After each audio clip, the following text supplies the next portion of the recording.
adentrándonos en la evaluación de miembros inferiores, vamos a evaluar en una primera instancia la pelvis, para luego ir a miembros inferiores. Entonces, en esta entrevista que hicimos con el paciente para completar la historia clínica, el paciente trajo a la memoria todos los datos del pasado, hicimos la observación y también estamos haciendo la palpación para meternos en el examen del movimiento. Aquí tenemos entonces una imagen radiográfica. Recuerden siempre observar la forma, la estructura y la relación, la congruencia que debe haber en las articulaciones, en lo osteoarticular, ¿sí? Entonces el paciente seguramente nos va a comentar qué posición, ¿sí?, agrava o disminuye los síntomas.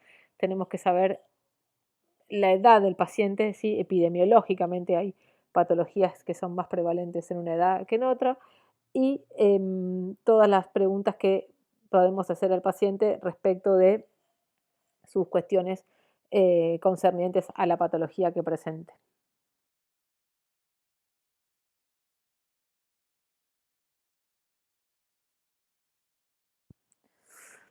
Sabemos que al o la paciente lo debemos observar con la menor cantidad de ropa posible, en el plano frontal anterior, en el plano frontal posterior y en el plano sagital. Tenemos que ver la altura, la simetría de las crestas ilíacas, de las espinas ilíacas anterosuperiores, posterosuperiores y los hoyuelos sacros, además del pliegue subglúteo. Esta sería una evaluación estática. También debemos evaluar al paciente su marcha, cómo ingresa a la consulta, cómo se sienta, cómo se pone de pie, ¿sí?, cómo realiza la carga de peso. Todo esto lo vamos observando en la medida que el paciente se va moviendo.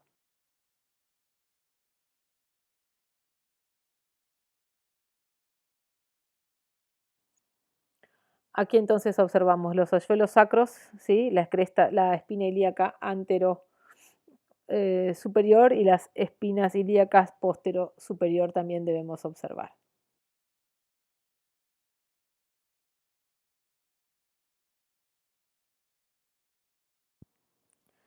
Esta imagen es muy clara respecto de cómo colocamos las manos, cómo colocamos los dedos. Siempre antes de tocar a un paciente debemos pedirle permiso y es importante descender nuestro centro de gravedad, es decir, que nuestra altura, nuestra visual esté a la altura de lo que estamos observando, tocando, palpando.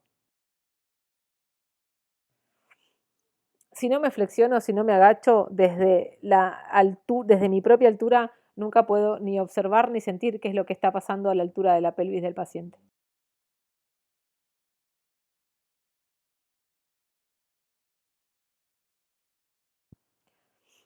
Y como esto lo vimos en la evaluación postural, ¿sí?, recordemos entonces palpar los hoyuelos sacros. Para eso le tenemos que pedir permiso al paciente y que él mismo, si puede, ella misma si puede, se baja un poco el pantalón y lo mismo los pliegues subglúteos que deben estar simétricos también.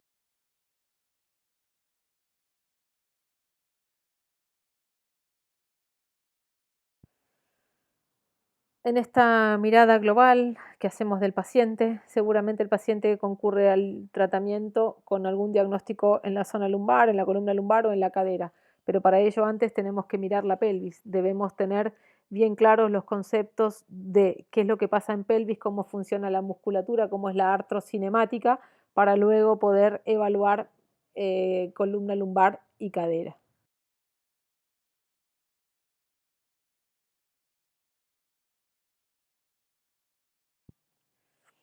En esta evaluación de flexión anterior le pedimos al paciente, en la medida de lo posible, que se incline hacia adelante para ver la flexibilidad a nivel global de toda la cadena de coordinación neuromotriz posterior en este sentido y a ver qué es lo que pasa y si el paciente refiere algún tipo de dolor, a qué nivel del grado de flexión lo refiere. Entonces, a partir de ahí deberíamos empezar a conocer y que saber qué es lo que pasa con la musculatura comprometida en ese espacio de la cadena de coordinación.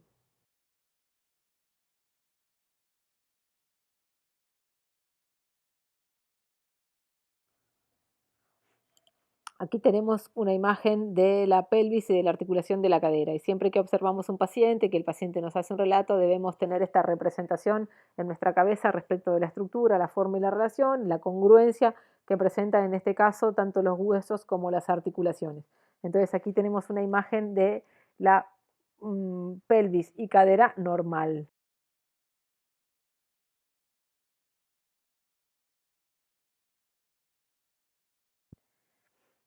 Y aquí tenemos los nombres en inglés para comenzar a familiarizarnos con los reparos óseos y con los huesos y con las articulaciones en este idioma que es el idioma universal de la investigación científica.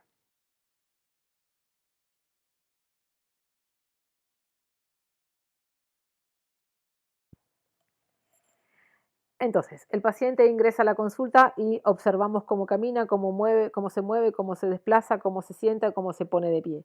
Y luego cuando vamos a hacer el examen de movimiento, también observamos su postura, su balance en bipedestación y en apoyo unipodal.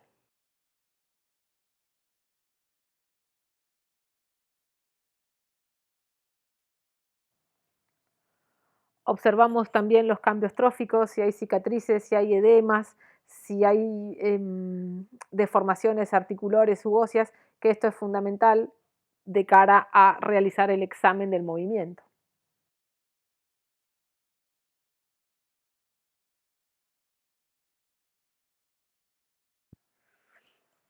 Cuando hacíamos la evaluación postural le pedíamos al paciente que se pare cómodo, que se ponga de pie cómodo, cómodo relativamente. Le pedíamos al paciente que se pare los pies un ancho de caderas, ¿sí? Porque en una primera instancia, como se ve en la foto de la derecha, el niño que está de pie cómodo tiene una apertura demasiado externa y se observa, ¿sí?, la rotación externa de la cadera.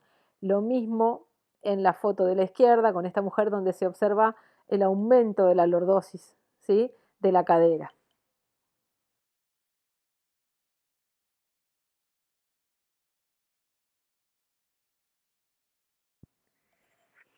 Integrando entonces los conocimientos cuando vamos a palpar tanto cadera como pelvis o cualquier estructura que vayamos a palpar, siempre al paciente se le pide permiso y se le informa qué es lo que estamos haciendo y antes de empezar a hacerlo se le dice qué es lo que va a hacer, ¿sí? Porque son zonas de mucha invasión, son zonas íntimas, entonces hay que mantener al paciente informado constantemente de lo que estamos haciendo y lo que vamos a hacer.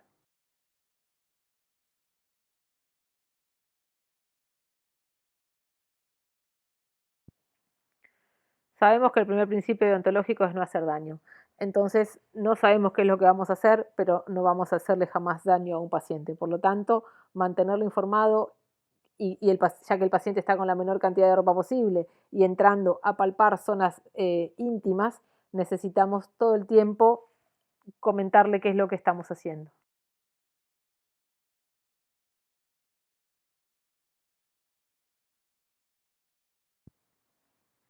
En el caso que el paciente pueda estar de pie y haciendo un examen del movimiento activo, le pedimos al paciente que lleve la pierna hacia atrás. Entonces ahí evaluamos la extensión de la cadera, que en condiciones normales sería entre 0 y 10 grados. Ya sabemos que a la hora de hacer una goniometría, esto no se puede hacer de pie porque es fundamental la seguridad del paciente. Si el paciente hace eso y se cae, es responsabilidad nuestra. Entonces debería estar colocado en decúbito prono, en decúbito ventral, en una camilla para que nosotras podamos realizar la goniometría de la cadera, de la articulación de la cadera. Cuando hago goniometría de la articulación de cadera y aprovechando el decúbito del paciente, tengo que pensar cuántas goniometrías puedo resolver en esta posición. Entonces, hago una goniometría de la articulación de cadera para medir la extensión y también, ya que estoy, puedo medir las rotaciones. Es una posición muy segura y es una posición absolutamente favorable para medir las rotaciones internas y externas, ya que a la hora de realizar la goniometría o a la hora de realizar una evaluación, debo focalizar y la evaluación tiene que ser lo más nítida posible. No puede haber otras articulaciones involucradas.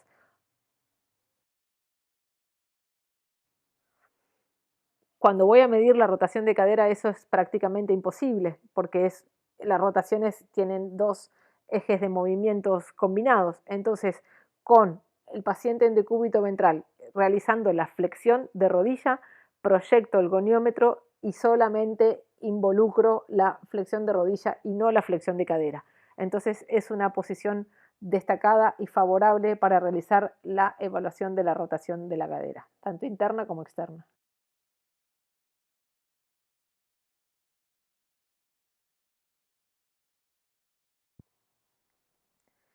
Reitero, a la hora de hacer las palpaciones, pedirle permiso al paciente y comentarle constantemente qué es lo que vamos a hacer, qué es lo que necesitamos, qué es lo que tiene que hacer él activamente y qué es lo que voy a realizar como terapeuta de manera pasiva.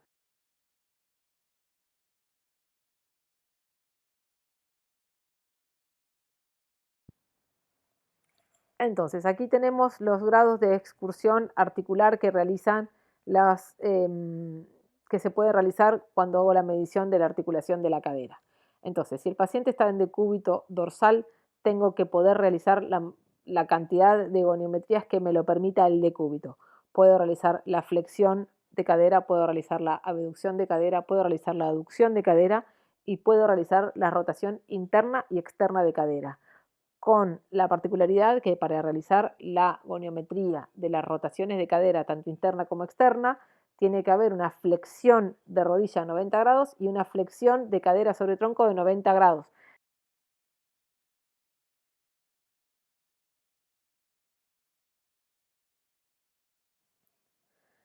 Entonces, a modo de repaso, sabemos que cuando estamos en el examen de movimiento, le pedimos para evaluar el movimiento, le pedimos al paciente primero que realice el movimiento por el lado sano, luego que realice el movimiento activo, ¿sí? Y en el caso de que haya algún tipo de limitación, siempre en segunda instancia vamos a evaluar el movimiento pasivo. El movimiento pasivo es con ayuda del kine. El movimiento pasivo lo realiza la quine a ver a dónde está el tope, si es óseo, si es articular, dónde empieza el dolor, y eso con la máxima confianza del paciente, depositando, digamos, su miembro, en este caso su miembro inferior, sobre nuestras manos para que nosotros podamos realizar esta maniobra.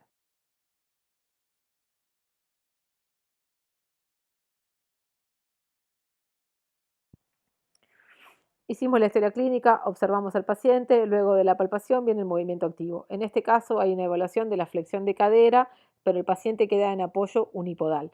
Debemos tener en cuenta y salvaguardar la seguridad del paciente. El paciente no se puede caer, no se puede lastimar bajo nuestras manos, bajo nuestras consignas. Por eso es fundamental realizar estas pruebas sobre la camilla.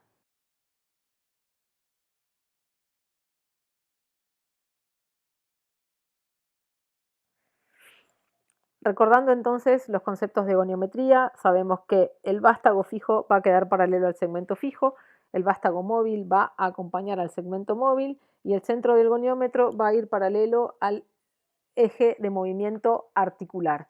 Teniendo clara esta premisa, esta consigna, podemos resolver todas las goniometrías de todas las articulaciones del cuerpo humano.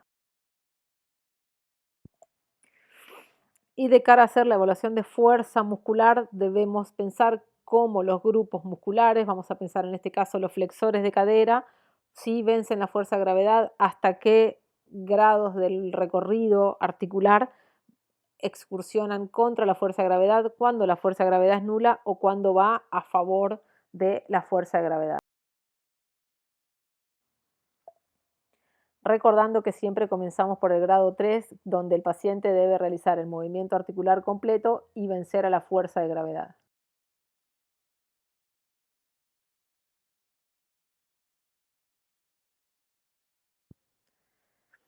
El paciente aquí de pie puede realizar la abducción de cadera, que serían entre 30 y 50 grados, pero sabemos que hay que salvaguardar la seguridad del paciente, entonces de cara a realizar la evaluación, esto debe ser sobre una camilla.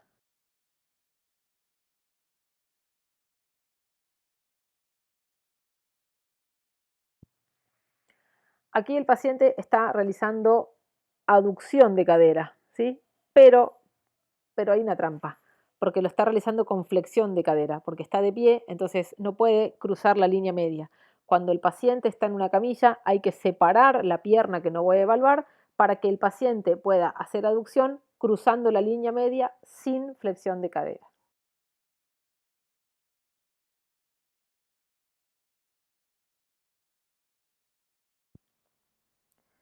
Aquí el paciente está realizando rotación interna y externa de cadera y esto se ve en el extremo distal, en ambos pies. Cuando voy a hacer la evaluación de las rotaciones de caderas, hay muchas articulaciones involucradas si lo miro desde el pie, por lo tanto debo poner el foco y aislar hacer el movimiento solamente en la cadera. Por lo tanto, como máximo voy a flexionar cadera y rodilla. Ideal solamente flexionar la rodilla. Para eso el paciente debe estar acostado en la camilla en el decúbito apropiado. La posición recomendada para realizar goniometría de las rotaciones de cadera es en decúbito ventral. ¿Por qué? Porque el paciente está acostado boca abajo, solamente se realiza la flexión de la rodilla, se proyecta el eje de movimiento articular, el vástago fijo queda paralelo o perpendicular a la línea de gravedad y el vástago móvil va a acompañar a la pierna, que es la estructura que se va a mover para que nosotros podamos medir las rotaciones tanto interna como externa.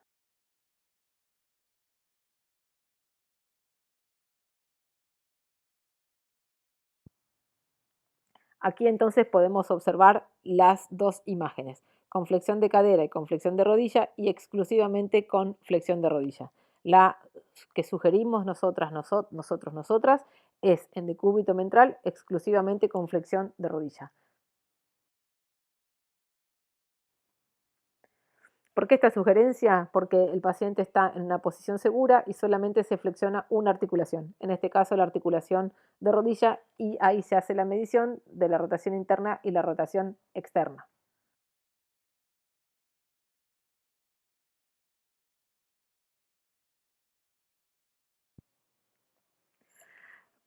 Para determinar el ENFIL lo tengo que hacer de manera pasiva. Como terapeuta debo colocar bien mis manos, posicionar bien mis manos, alcanzar el rango osteomuscular que alcanzó el paciente de manera activa y ver si lo puedo realizar el movimiento completo de manera pasiva, observando, determinando qué pasa con el ENFIL, qué es lo que me traba y por qué no puedo avanzar a cumplir el rango articular.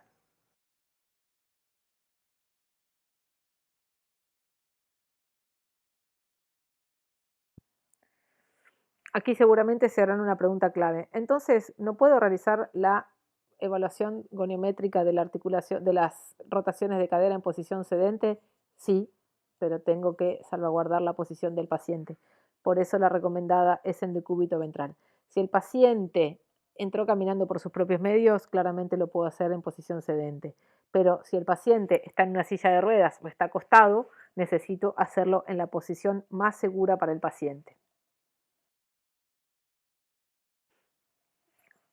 Tengo que tener en cuenta que el paciente aquí está igualmente con flexión de rodillas y con flexión de cadera. Entonces, tengo que salvaguardar la seguridad, que no se puede caer el paciente.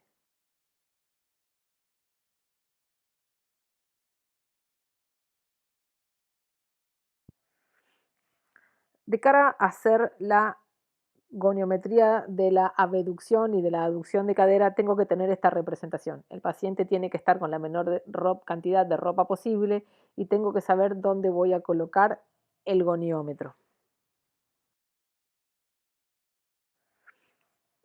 Para ello, entonces, el paciente va a estar acostado en decúbito ventral. Puedo colocar el vástago fijo paralelo al segmento fijo, el centro del goniómetro paralelo al eje de movimiento articular y el vástago móvil va a acompañar al segmento que se va a mover. Pero para realizar la aducción de cadera no lo puedo hacer con flexión de cadera. Por lo tanto, tengo que separar, tengo que abducir el miembro que no voy a evaluar, en este caso sería el miembro sano, y colocarlo por fuera de la camilla para que el miembro que estoy evaluando pueda cruzar la línea media y ahí realizar la correcta medición de la aducción de cadera.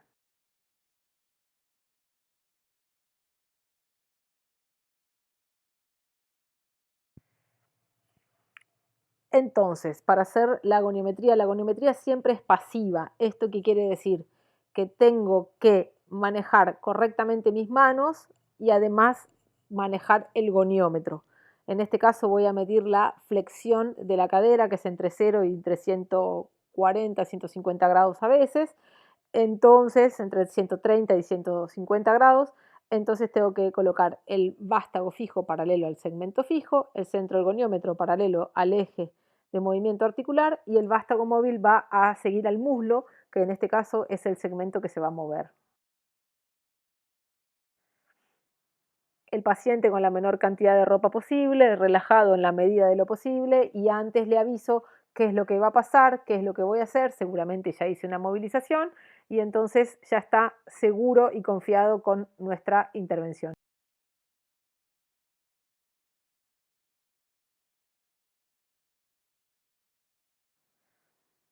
El paciente estaba en decúbito ventral y resolví todas las goniometrías que pude, es decir, la abducción, la aducción y la flexión de la cadera. Ahora que el paciente está en decúbito dorsal, lo que voy a hacer es medir la extensión de la cadera y las rotaciones de manera muy segura, tanto la interna como la externa.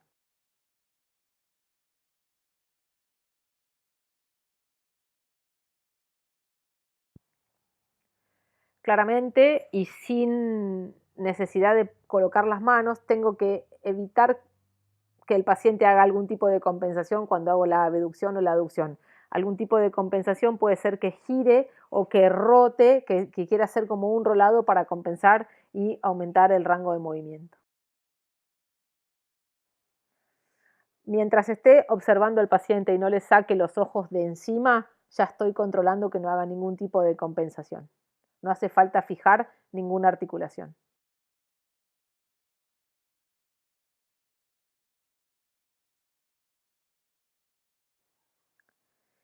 Es clave a la hora de realizar la aducción de cadera, de hacer la goniometría de la aducción de cadera, separar el miembro que no estoy evaluando por fuera de la camilla, porque esto es clave para que el miembro a evaluar pueda cruzar la línea media.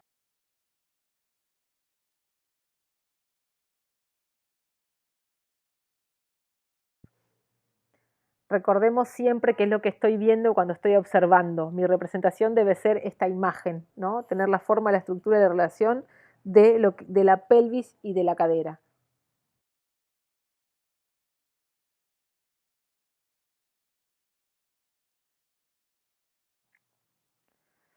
Aquí en esta imagen radiográfica vemos cómo no hay congruencia en la foto de la izquierda, ¿sí? Hay una ruptura, hay una fractura, cómo está el agujero obturador del lado izquierdo, cómo está el fémur, ¿sí? Y sobre la imagen de la derecha ya hay un clavo o placa con tornillos en este caso y aprecien por favor las diferencias de colores, el blanco brillante y como en el metal y cómo es el blanco del calcio.